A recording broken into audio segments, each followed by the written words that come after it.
Dinasti Abbasiyah lahir pada tahun 750 Masehi menggantikan dinasti Umayyah. Pusat pemerintahannya berada di Baghdad, yang kelak menjadi salah satu kota paling berpengaruh di dunia. Pada masa itu pula, Baghdad bukan hanya pusat politik, tetapi juga pusat ilmu, kebudayaan, dan pemikiran. Puncak kejayaan Abbasiyah terjadi pada masa Harun ar-Rasyid dan Al-Ma'mun. Lahir sebuah institusi yang legendaris, yaitu Baitul Hikmah, rumah kebijaksanaan. Di sana karya-karya dari Yunani, India, dan Persia diterjemahkan lalu dikembangkan. Dari situ pula lahirlah tokoh besar seperti Al-Khwarizmi, seorang bapak aljabar, Ibn Sina, seorang doktor jenius, dan Al-Farabi, filsuf yang karyanya memengaruhi dunia barat saat ini.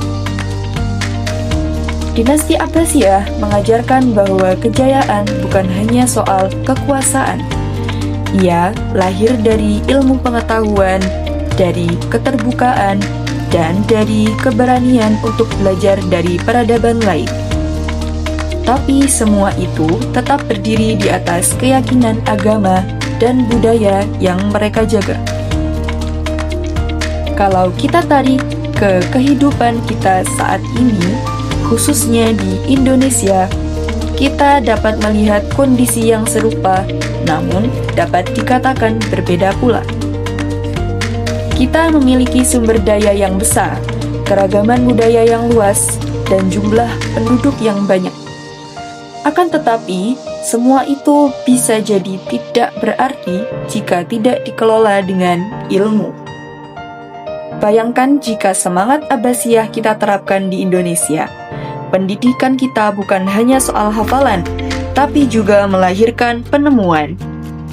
Keberagaman kita tidak jadi sumber perpecahan, tapi jadi kekuatan. Teknologi bukan hanya kita konsumsi, tapi juga kita ciptakan. Itulah cermin yang diberikan Abbasiyah, bahwa ilmu dan keterbukaan adalah kunci peradaban. Dinasti Abbasiyah pernah jadi cahaya bagi dunia. Cahaya itu bukan hanya untuk umat Islam, tapi untuk seluruh umat manusia. Hari ini, pertanyaannya sederhana. Apakah kita di Indonesia mau menyalakan cahaya itu kembali, ataukah kita akan membiarkannya meredup? Sejarah bukan sekedar cerita masa lalu, ia adalah cermin. Dari dinasti Abbasiyah, kita belajar bahwa ilmu adalah fondasi peradaban. Semoga kita mampu menjaga, menghidupkan, dan melanjutkan warisan itu kembali.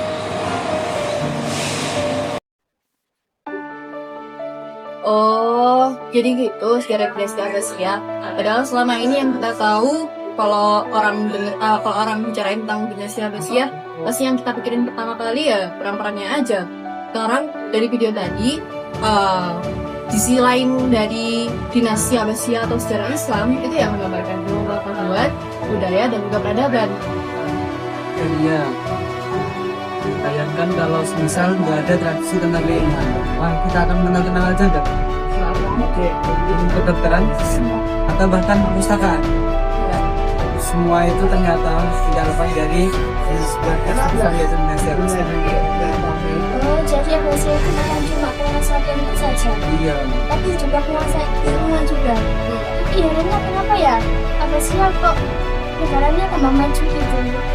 Gak kayak Nah, iya, Indonesia kayak gitu lah modelannya sekarang. Apalagi ekonominya Indonesia itu ya, sistem politiknya, nemen banget. Padahal ya, kalau dulu itu Baghdad itu benar-benar apa ya, benar-benar sukses banget. Kalau sekarang itu kan udah ada Amerika yang maju, Jepang yang maju, Cina, apalagi banyak lah negara lain. Mereka juga apa ya, maju karena mereka itu juga ingin maju sama kayak Baghdad dulu. Coba aja di Baghdad dulu ada kayak Amerika, pasti Baghdad juga bakalan kayak sekarang. Tapi coba kita kembali ulang ke sejarah sebelumnya dari sejarah sejarah dinasti Abbasiyah. Dari awal mula berdirinya dinasti Abbasiyah itu kan karena ketidakpuasan masyarakat terhadap kepemimpinan dinasti sebelumnya, yaitu dinasti Umayyah.